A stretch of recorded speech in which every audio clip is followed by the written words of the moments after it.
Praise the Lord. Good morning everyone. मैं प्रभु यीशु मसीह के नाम में आपका स्वागत करता हूँ आज की सुबह के डिवोशन के लिए, प्रभु के वचन के मनन के लिए। प्रभु यीशु मसीह के नाम में आप सबको सलाम, शलोम अलैकुम, गॉड ब्लेस यू।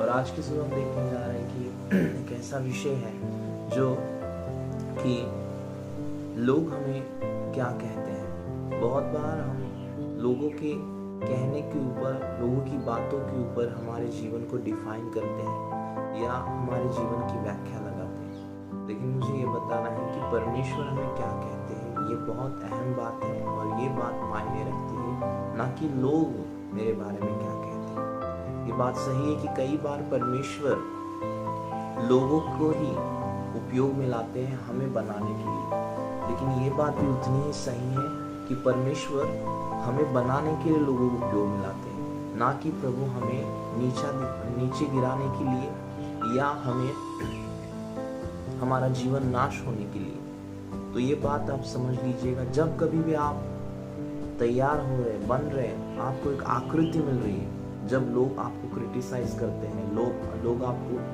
दोष लगाते हैं, लोग आपको कहते हैं कि आप इस बात के योग्य नहीं, आप काबिल नहीं, आप ये कर नहीं सकते, आप मूर्ख हैं, आपने ये क्या किया, आपने वो किया।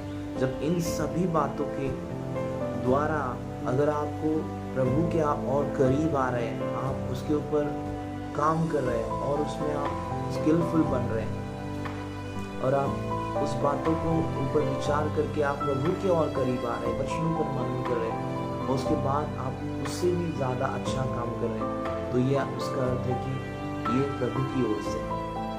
अगर आप कैसे जानेंगे शैतान की ओर से? जब आपको महसूस होता है, पर जब आप दुआ करना, प्रार्थना करना छोड़ देते हैं, प्रभु के वचन को मनन करना छोड़ देते हैं, आप चर्च जाना छोड़ देते हैं, आप आराधना नहीं करते, आप किसी भी प्रभु के लोगों के साथ रिश्ता बनाए नहीं रखना चाहते, तब आप समझ लीजिएगा कि ये जो बात है मनुष्य और शैतान की ओर से है, या शैतान की ओर से है जो मनुष्य को उपयोग कर आपके जीवन में उला रहा है। इसलिए आज की सुबह के मनन में मुझे ये कहना है कि लोग क्या कह रहे हैं उसके ऊपर आपका जीवन की व्याख्या नहीं बनती, आपका जीवन डिफाइन नहीं होता। Your life is not defined what people say about you. Your and my life is defined what God says about me and you. So आज की सुबह मैं आपको उत्तेजन करना चाहता हूँ मसीह यीशु के नाम से कि अगर आप निराशा में चल रहे हैं, आपके काम पर, आपके घर परिवार में, या आपके इर्द गिर्द, आपकी सोसाइटी में, या जहाँ कॉलेजेस में, स्कूल्स में आप जाते हैं, आपके लोग, आपके करीबी लोग, आपके दोस्त, आपके अपने लोग आपको क्रिटिसाइज कर रहे हैं, आपका न्याय कर रहे हैं, आपको कंडेम कर रहे हैं, आपको दोष लगा रहे हैं, तो मैं आपको उत्तेजन करना चाहता हूँ कि परमेश्वर की दृष्टि में आप अनमोल हैं। प्रभु का वचन कहता है कि दुनिया के जो ज्ञानी लोग हैं उन्हें लज्जा लाने के लिए परमेश्वर ने मूर्खों का चुनाव किया है। इसका अर्थ ऐसा नहीं है कि परमेश्वर ज्ञानी लोगों को उपयोग नहीं करता। इसका अर्थ यह है प्रियो कि जब शैतान आपको मूर्ख ठहराता है, परमेश्वर उसी व्यक्ति को लेकर ज्ञानी बनाता है। ये मैं मेरे जीवन के अनुभव से आपको बता रहा हूँ, ना कि किसी पुस्तक से पढ़कर या किसी किताब में मैंने लिखा या पढ़ा है, पर मेरे जीवन में मैंने अनुभव किया। और वैसे ही प्रभु कहते हैं कि तू मेरी दृष्टि में अनमोल है। इसका अनमोल का अर्थ कोई मोल नहीं।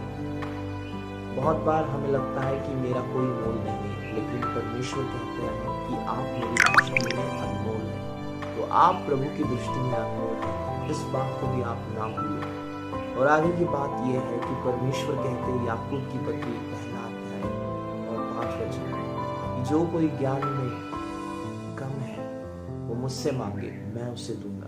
तो आप प्रभु से मांगे कि प्रभु मुझे ज्ञान और बुद्धि दे। जो भी बात आपको दोष लगा रही, उस बात को प्रभु के सामने लाए और उसे कहिए, I hate this thing in Jesus name. मैं इस बात का धिक्कार करता हूँ, प्रभु ने मुझे अनमोल बनाया, प्रभु मुझसे प्रेम करते हैं। वैसे ही यिर्मयाह नबी 29 और 11 में जैसे कहते हैं, परिचित वचन है कि प्रभु की राहें, प्रभु की योजनाएं हमारे लिए भले की है, बुराई की नहीं है। तो आए आज की सुबह में उत्तेजन करना चाहता हूँ, हमारा ध्यान उन बातों से आप हम निकाले जो लोग हमें कह रहे हैं कि आप ये हैं, वो है, आप ऐसे। उन बातों से निकाल कर अपने ध्यान को परमेश्वर की ओर लगाए, प्रभु के वचनों की ओर लगाए, और निश्चय प्रभु आपको खड़ा करे। और इन सभी में आप पवित्र आत्मा की अगुवाई को मांगे। कहे पवित्र आत्मा मुझे मदद करे, पवित्र आत्मा मेरी सहायता करे, पवित्र आत्मा I need, Holi spirit I need your help. आप उससे मदद मांगे, क्योंकि प्रभु यीशु ने वादा किया कि वो हमें हमारे लिए मददगार भेजेगा। और आज मददगार हमारे बीच में है, हमारे इर्द गिर्द है। सिर्फ वो चाहता है, हमारी मर्जी के बना बगैर वो काम नहीं करता। तो आप आपकी मर्जी उससे दर्शाइएगा कि I want your help, I need your help, please Holi spirit help.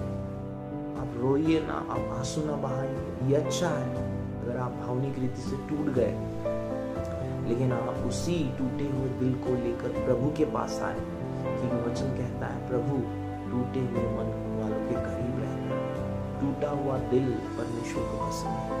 अगर आज हम टूटे हैं तो हम प्रभु के पास आए और सारी निराशा को निकाल फिर से एक बार प्रभु का आनंद अपने हृदय में और आपकी भावनाओं में, आपके दिल में, आपके मन में, आपके विवेक में, आपके शरीर में, आपकी विचारधारा में परमेश्वर को छोड़कर किसी भी व्यक्ति को पहला स्थान कभी भी ना दें। चाहे वो आपकी पत्नी हो, आपकी माता हो, आपके पिताजी हो, आपका भाई बहन हो, आपकी गर्लफ्रेंड हो, या कोई भी आपके पास्टर्स हो, या कोई आपकी हॉबी हो, आपकी पढ़ाई हो, कुछ भी बात हो, इवन आपकी मिनिस्ट्री हो, आपकी सेवा हो, उन किसी भी बातों को इन जगहों पर आप पहला स्थान कभी ना दें। अगर आप ऐसा करते हैं तो मैं आपको बताना चाहता हूँ, आप उनकी ओर से आपके लिए आपके एक्सपेक्टेशन बढ़ेंगे, आपकी इच्छाएं बढ़ेंगी कि वो ऐसा करे वैसा करे आपके लिए, वो आपको फोन करे, आपसे बात करे, आपको बहुत ज्यादा महत्व दे। अगर आपने उन्हें अपने जीवन में पहला स्थान देना शुरू किया तो निश्चय आपके जो एक्सपेक्टेशंस हैं वो टूट जाएंगे और आप निराश होंगे, और आपकी आंखों में उस व्यक्ति को लेकर, उस बात को लेकर हमेशा आंसू रहेंगे, प्रश्न रहेंगे, क्वेश्चंस रहेंगे।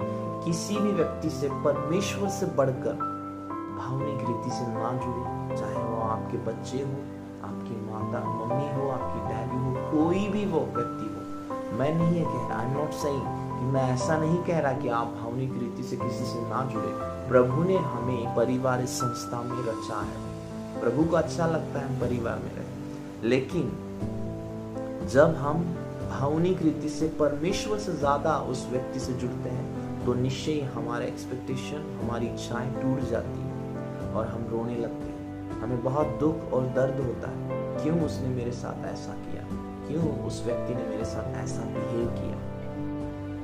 क्या आप सोचते हैं कि कभी आपको ऐसा महसूस हुआ है कि आज की सुबह मैंने दुआ नहीं की, मैं चर्च नहीं गया?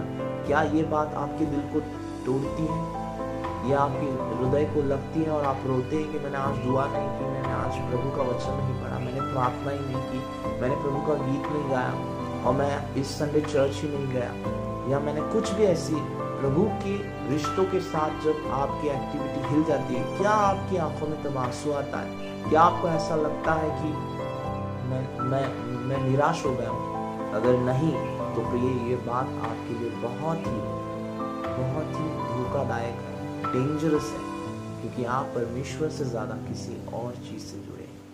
तो आइए आज की सुबह में आपको यही उत्तेजन करना चाहता हूँ इस मॉर्निंग डिवोशन में, प्रभु के वचन में, कि प्रभु के वचनों से मैंने जो सीखा वो आपके साथ मैंने शेयर किया। मैं आशा करता हूँ कि ये चीज आज की सुबह जो भी सुन रहे हैं आप, आपके लिए आशीष का कारण बनेगी। प्रभु आपको आशीष करे। God bless you all of you.